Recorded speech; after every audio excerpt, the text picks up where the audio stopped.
Hello, and welcome to another episode of Nostalgic Mystery Radio.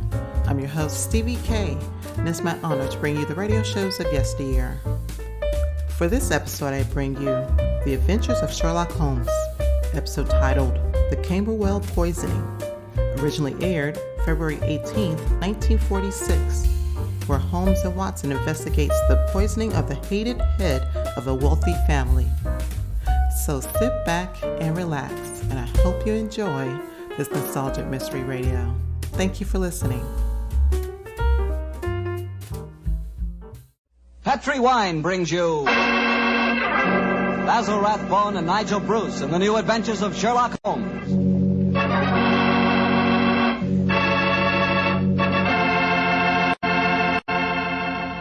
The Petri family, the family that took time to bring you good wine, invite you to listen to Dr. Watson tell us another exciting adventure he shared with his good friend, that master detective, Sherlock Holmes.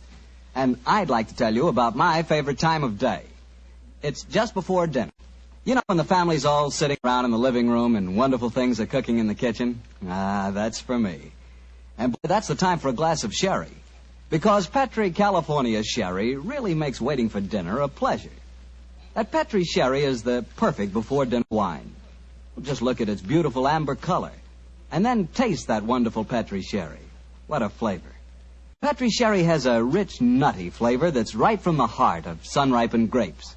And if you like your sherry dry, you know, not sweet, you'll want to get Petri Pale Dry Sherry. Or better yet, taste them both. Don't buy one, buy two.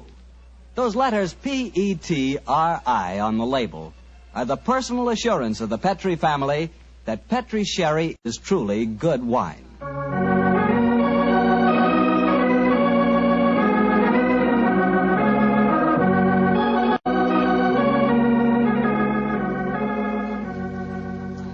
And now it's time to keep the weekly appointment with our good friend, Dr. Watson. How are you this evening, Doctor? I never felt better, thank you, Mr. Bartell. Draw up your usual chair and make yourself comfortable. Thanks. That's it. Oh, I see you've had the old tin dispatch box out again. I suppose you've been going through your notes on tonight's new Sherlock Holmes adventure? Yes, Mr. Bartell. I think you'll find it as pretty a little problem as we ever encountered. The story began in 1887. A very busy year for us, my boy. It was the same year that Holmes solved the case of the Amateur Mendicant Society, who held their meetings in a luxuriously furnished vault below a furniture warehouse. Oh, I remember that story, Doctor. And wasn't 87 the year you both escaped from death in the Paradol chamber? It was indeed. You've got a very good memory, Mr. Bartell. The story I'm going to tell you tonight topped off this unusually exciting year. It was late in October, and the equinoctial gales had set in with exceptional violence. All day the wind had howled and the rain had beaten against the windows of our Baker Street lodgings. Finally, it was nearly midnight, as far as I remember. The storm grew higher and louder, and the wind in the chimney sobbed like a child. Suddenly, much to our surprise, the doorbell jangled, and a few moments later, our midnight visitor stood before us.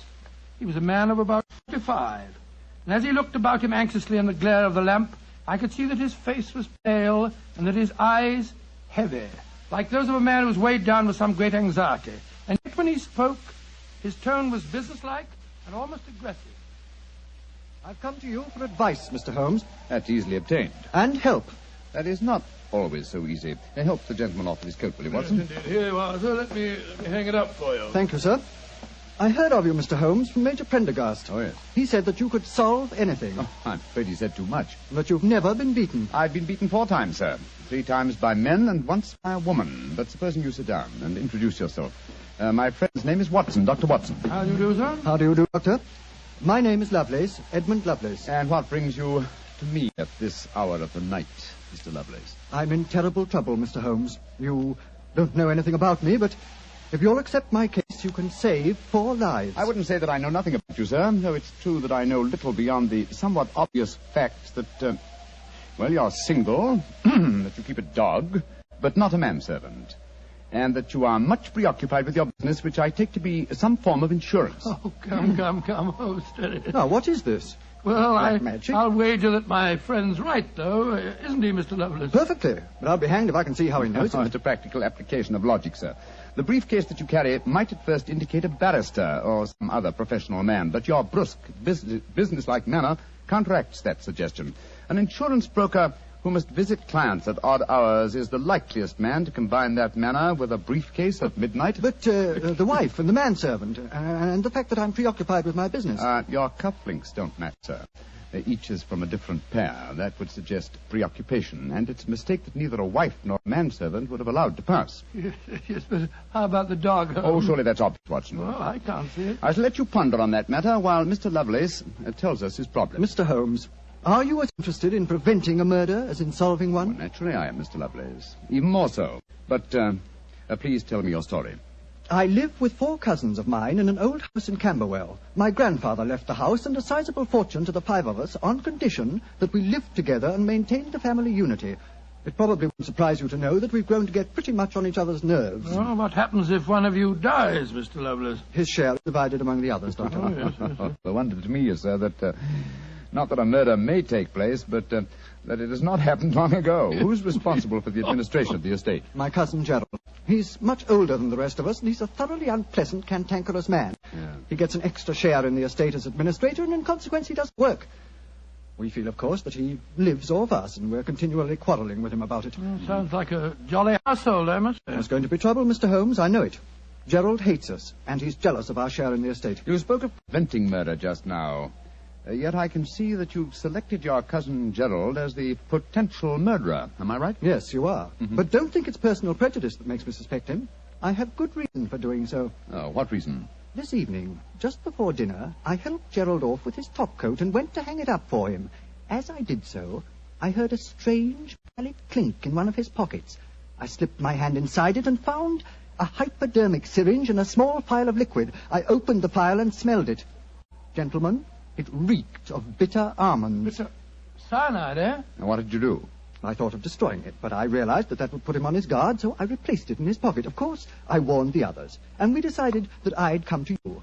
I had to see a most important client tonight, or I'd have been here earlier. Yes, it seems odd that you didn't come directly to Mr. Holmes as soon as you'd made the discovery, Mr. Lovelace. After all, if a potential murderer is walking about with a pocket full of cyanide, I should have thought that itself was more important than business. Well, Yes, I suppose it might seem so to you, Doctor. Now, that's a most interesting stick you carry, sir. May I examine it? Of course. Here. Oh, thank you. Now I see how you deduced that Mr. Lovelace had a dog, Holmes.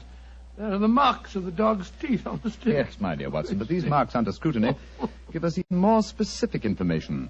He's a large dog.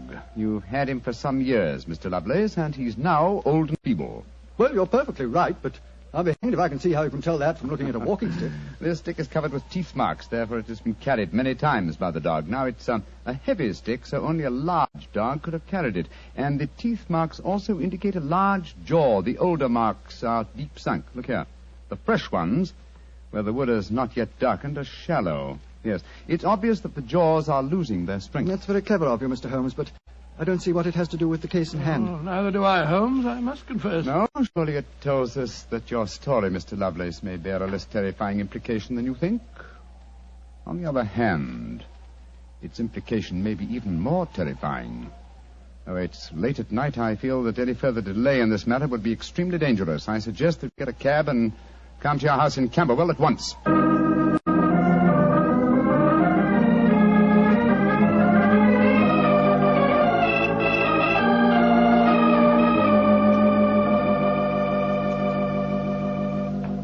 Alice, Randolph, I'm glad you're still up. I was able to persuade Mr. Sherlock Holmes and Dr. Watson to come back with me. Gentlemen, this is my cousin, Alice Harley. How do you do? How do you do, Miss Harley? How do you do? And my cousin, Randolph Lovely. How do you do? How do you do, How sir? do you do, Mr. I've Lovelace? told him about the whole business, Randolph, so we can all speak perfectly freely. Let's begin by sitting down, shall we? Randolph and I had just finished a little cold supper. We've been to the theatre tonight.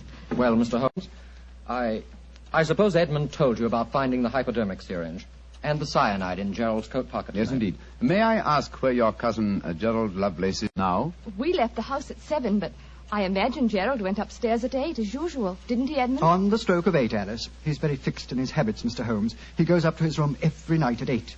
There he reads or works on his accounts and eventually goes to bed any time between 10 and 1. Well, he might still be up. I should like to speak to him a little later. In the meanwhile, may I ask you two young people, tell me quite honestly your feelings about your cousin Gerald? And you might as well be frank. I've kept nothing back. All right. Randolph and I hate him. First of all, we're sure he's jealous of our shares in the estate, and And then we... Alice and I want to get married, Mr. Holmes. And Gerald won't hear of it. But you're cousins, aren't you? Only second cousins, Dr. Watson. Gerald is dreadfully conventional. He's threatened us that if we do get married, he'll go to court and try to have our shares in the estate annulled. And from the way the will is worded, I wouldn't be surprised if he could do it. So you can see why we have no great love for him. Why we're afraid of him. Well, he sounds an extremely unpleasant person to me. You mentioned there were 5 cousins in the house. 3 of you are here. Mr. Gerald Lovelace is upstairs. Who and where is the 5th cousin? The 5th cousin is my brother, Gilly. He's something of a tragedy, I'm afraid. You see, Gilly's 20, but he never developed mentally beyond the age of 8. He had a bad fall in the hunting field when he was a kid. He's been like this ever since. Oh, I'm sorry to hear that, sir. But he's the dearest, most gentle boy you've ever met. And, incidentally, the one person in this house who doesn't hate Gerald. The poor fellow doesn't understand the conditions of the will, I suppose. No. But if he did, I don't think it'd make any difference. I swear that Gilly loves every living thing, especially Gladstone. Gladstone is the name of his dog. His dog? Yes. The dog may be the key to this whole matter. The dog? What makes you say that, Holmes? When a man brings a quick and painless poison home to a household containing an old and feeble dog, it's more than possible that he has obtained that poison, quite legitimately, to give the dog a merciful death. To kill Gladstone? Oh, no. After all, Alice, dear, he is old and almost blind But, now. Mr. Holmes, if you think Gerald brought home the poison to put Gladstone out of the way, well, and I admit it sounds perfectly logical, what made you decide to come here tonight? Because I dare not even guess what you may have done by intruding the thought of murder in this situation. Where is your brother, Gilly? In his room upstairs, asleep. I wonder if we might go up to him. I'd like to talk to him, if you don't mind. And after that, I want a few words with your cousin, Gerald Lovelace.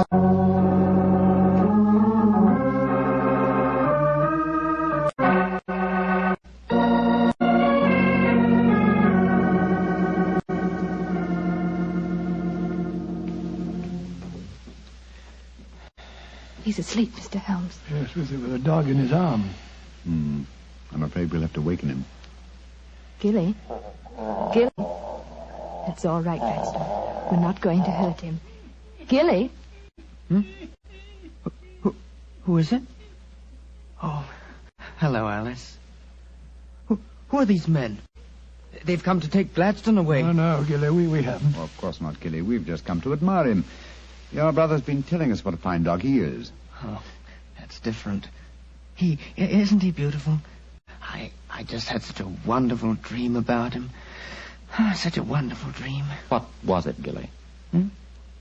Well, he was all young again. Just a puppy. He was chasing a rabbit across a cliff top. And I was running with him. Oh, Gladstone looked so beautiful. Didn't you, old boy? Of course you did. And you know, the rabbit went down a hole, and Gladstone went down after him. And I went down after Gladstone. And we all had tea with the rabbits. Oh, so funny. They all had little green hats on. Hats with feathers. I wanted Gladstone to try one on, but he wouldn't. So sleepy. Come on, Gladstone. Let's go back to the tea party. Poor kid. His world may be a great deal more pleasant than ours, Watson. That's what I'd like to think, Mr. Holmes. Now I'd like to have a few words with your cousin Gerald. His room's at the end of this corridor. I'm afraid Gilly wasn't much help to you, Mr. Holmes. On the contrary, young lady, he told me exactly what I wanted to know. Here we are. This is Gerald's room. There's no light under the door. He must have gone to sleep. And I'm afraid we must waken him, too. Must be a heavy sleeper. But he isn't. He's a remarkably light one. Come on, let's go in. Strike a match, will you, old fellow? Sure. The gas mantle's at the head of his bed, Dr. Watson. Yeah. Well, he's lying on the outside of his bed. He must be... There's blood on the pillow. Great Scott, Holmes. The back of his skull smashed in. He's been murdered. Oh, no. Horrible. Yes, Watson, but not for the blows on his head. Look here on the table by his bed. A hypodermic syringe and a broken file. Yes, a broken file. Reeking of bitter almonds. Poor devil. Well, I won't pretend I liked him. But what a ghastly way to die. All they that take the sword shall perish with the sword. So the scriptures say, Mr. Lovelace. The very suspicion of the killing has brought murder to pass. Well, it's too late to prevent it.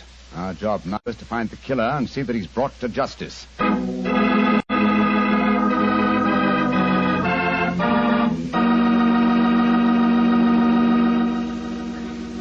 Dr. Watson will tell you the rest of his story in just a few seconds. Just time enough for me to tell you that if there's one wine that's perfect for any occasion, it's Petri California Sherry. With a bottle of that rich, amber-colored Petri Sherry on hand, you can make that time before dinner a main event. And Petri Sherry is the perfect answer to the question of what to serve when company comes. Serve Petri Sherry alone and let its full, wonderful flavor speak for itself, or serve Petri Sherry with hors d'oeuvres or party sandwiches. And remember, you can serve Petri Sherry proudly, because Petri is the proudest name in the history of American wine. Well, Dr. Watson, so you found Gerald Lovelace dead in one of the bedrooms of the house in Camberwell.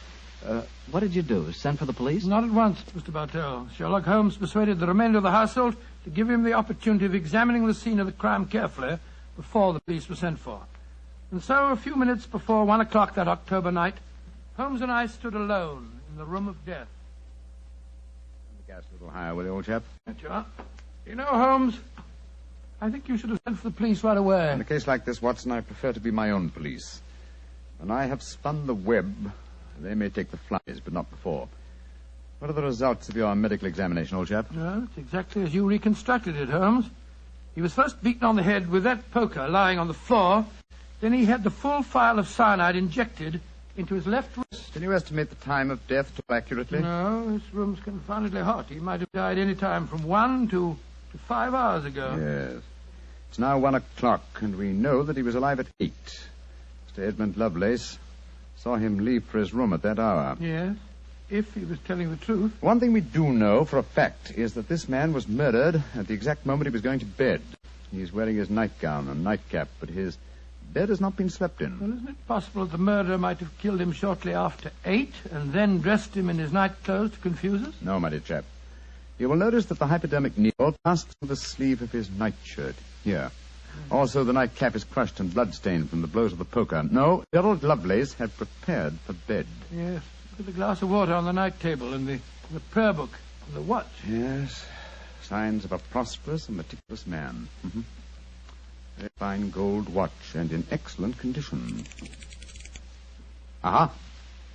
There's the answer, Watson. What do you mean there's the answer, Watson? I just wound this watch one turn and then it was fully wound. That provides us with a time schedule for our murder. Come on. We'll send a servant for the police, and while they're on the way, if you'll call everyone together, I should like to put a few more questions to this family.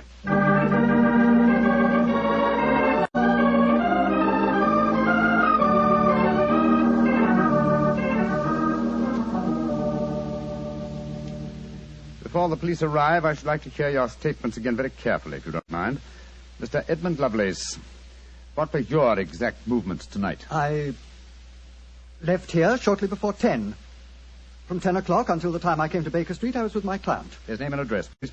Derek Waterlow, 39 Onslow Square, South Kensington. Thank you. Make a note of these, will you, Watson? All right, you're home. You, Miss Harley, and you, Mr. Randolph Lovelace, went to the theater together. Can any independent witness testify as to your movements? Well, yes, Mr. Holmes. We went with friends, the Grant Moresbys. They live at the Clarendon Hotel off Charing Cross. What time did you leave this house? Well, it was about 7:45, wasn't it, Alice? Yes, and after the play, we went to the Café Royal for a little refreshment with our friends and then came back here. I see. And what time did you arrive back at this house? Just a few minutes before midnight. I remember the grandfather clock in the hall striking just as we went into the drawing room. And your brother Gilly, sir. I hate to waken him again. Have you any idea of his movements tonight? Well, he never goes out after dark, Mr. Holmes. But I spoke to the cook as we came in tonight. She says that he played cards with her until just after 10 o'clock. He was fast asleep when I looked in on him shortly after midnight. Thank you. You've made a note of all these facts, Watson? Yes, Holmes, I got them all down. Good. Then let's be on our way to Baker Street. But the police, Mr. Holmes, they're on their way. I know. Please give them my regards, will you? Apologize for my informality and tell them that I shall have the answer to this matter probably in a little over 24 hours.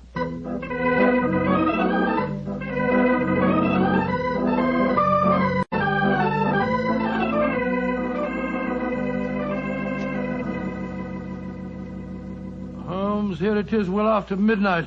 You haven't done a thing on the Camberwell case. No, but you have, old chap. You've checked on all the time alibis and found them valid. I'm much obliged to you. Yes, Inspector Lestrade was here tonight, you know, and he made some pretty caustic remarks, I can tell you. Oh, didn't you inform him that I'll have the answer to the problem before many hours have passed? Yes, I did, but you know, Lestrade, he wanted action. You shall have it. Is the watch still running? Yes, there's another thing. What'll Lestrade say when he finds that you took the dead man's watch? I've no idea. Oh, why did you take it anyway? You sound sleepy, old chap. Yes, I am confoundedly sleepy. Well, why don't you go to bed? What are you going to do? Continue my vigil with my pipe and the watch of a dead man.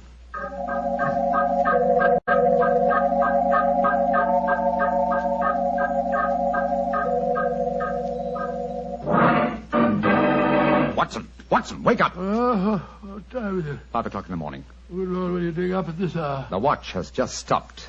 I'm about to rewind it. What are you rewinding it for, Holmes? You waited over 24 hours for it to unwind. When I know how many turns it takes to wind it fully, I shall have the answer to the whole business. 10, 11... You're being confoundedly mysterious, as usual. 14 turns, and the watch is fully wound. Get your clothes on, old chap. Well, where are we going at this hour? To the house in Camberwell. Now I know who murdered Gerald Lovelace.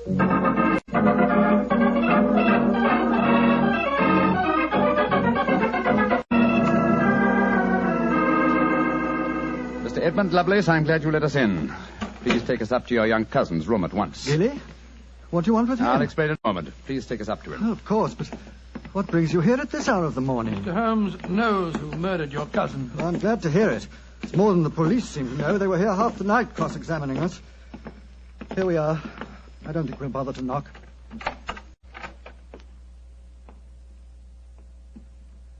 Gilly? Gilly? I'm awake. We heard you coming up the stairs, didn't we, Gladstone? It's the same men again. You're not going to take Gladstone away, are you? Please don't take him away. Don't worry, Gilly. We're not going to touch him. Oh. All right, then. Oh, Gilly, Yes? you really love that dog, don't you? Of course I do. More than anything or anybody. I believe you'd even kill a man who tried to hurt Gladstone. Wouldn't you? Oh, yes, sir. I would. Gilly! No. Great Scotter. Gilly, I don't think you'd really kill a man. I don't think you could. Couldn't I, though? How would you kill him? I'd hit him first. I'd take a poker and hit him on the head so he couldn't fight back. And then I'd take the nasty needle he told me he was going to stick in Gladstone and I'd fill it full of that water he showed me and I'd stick it in him. That's what I'd do. Then he'd be dead. And he couldn't hurt my Gladstone anymore. Not ever. Let's leave him, shall we? Goodbye, Gilly. Pleasant dreams. Goodbye, sir. Good old Gladstone. You satisfied, sir? Yes. Poor Gilly. There's no doubt about it, of course. Oh, can there be no one who described the murder to him, and yet he's just given an exact description of its method? What'll happen to him? They won't try him. No.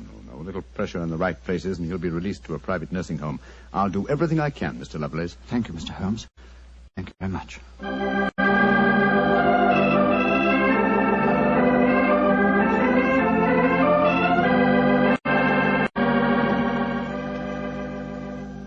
Well, Holmes, now that we're back in Baker Street and the whole depressing case is finished with, perhaps you'll tell me how you knew that Billy had committed the murder. Well, consider the time schedules, old fellow. You checked the alibis of the other cousins and found them satisfactory. That meant that Alice Harley and Randolph Lovelace could have committed the crime only at midnight.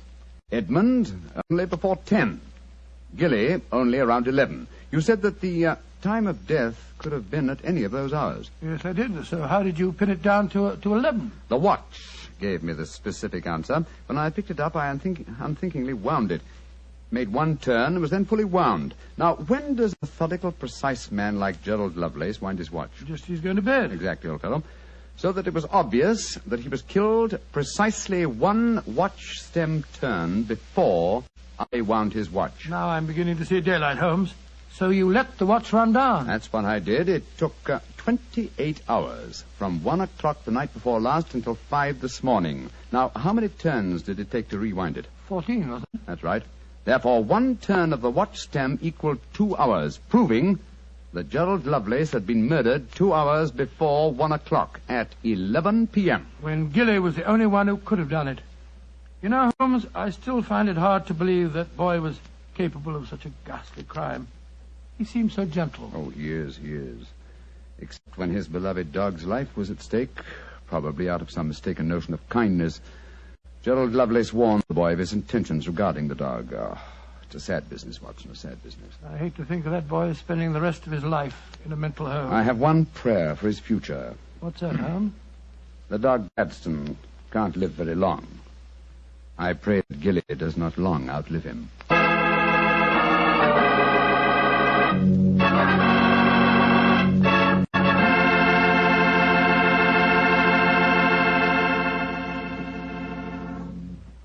Doctor, that was a remarkable bit of deduction on the part of Mr. Holmes. Yes, extremely clever, wasn't it? Of course, if I may say so, I was of some small help myself. Small help?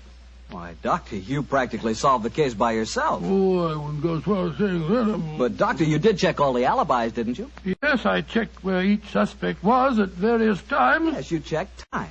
And what's more important than time? Well, Why, Doctor, time is even vitally important when it comes to wine. I was wondering how you were going to bring that in. And one thing we do know, Petri took time to bring you good wine.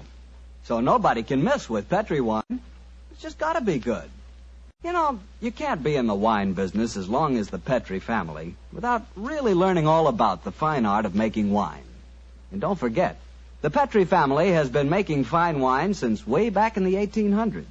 So, naturally, they've been able to hand on down, from father to son, the result of generations of experience at turning luscious, sun-ripened grapes into fragrant, delicious wine.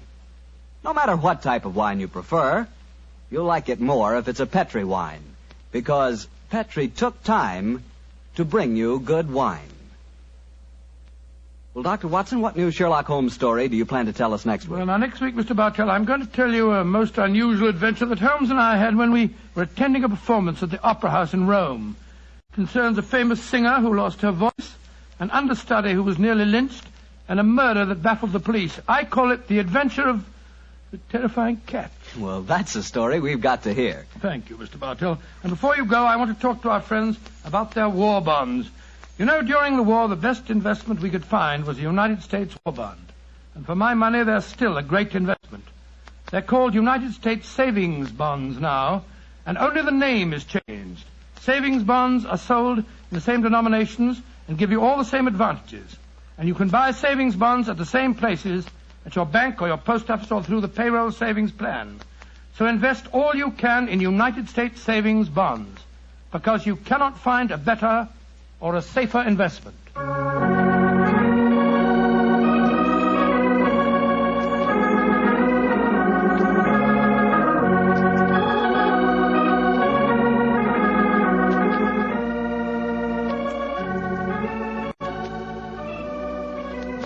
Tonight's Sherlock Holmes adventure was written by Dennis Green and Anthony Boucher and was suggested by an incident in the Sir Arthur Conan Doyle story, The 5 Orange Pips. Music is by Dean Fossler. Mr. Rathbone appears through the courtesy of Metro-Goldwyn-Mayer, and Mr. Bruce through the courtesy of Universal Pictures, where they are now starring in the Sherlock Holmes series. The Petri Wine Company of San Francisco, California, invites you to tune in again next week, same time, same station. Sherlock Holmes comes to you from our Hollywood studios.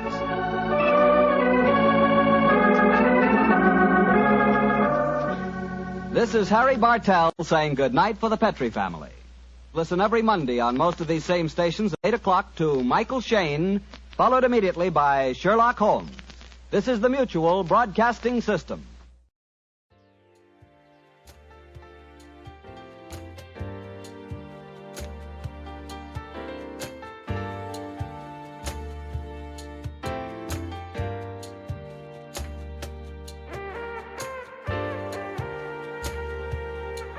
This has been a Nostalgic Mystery Radio presentation.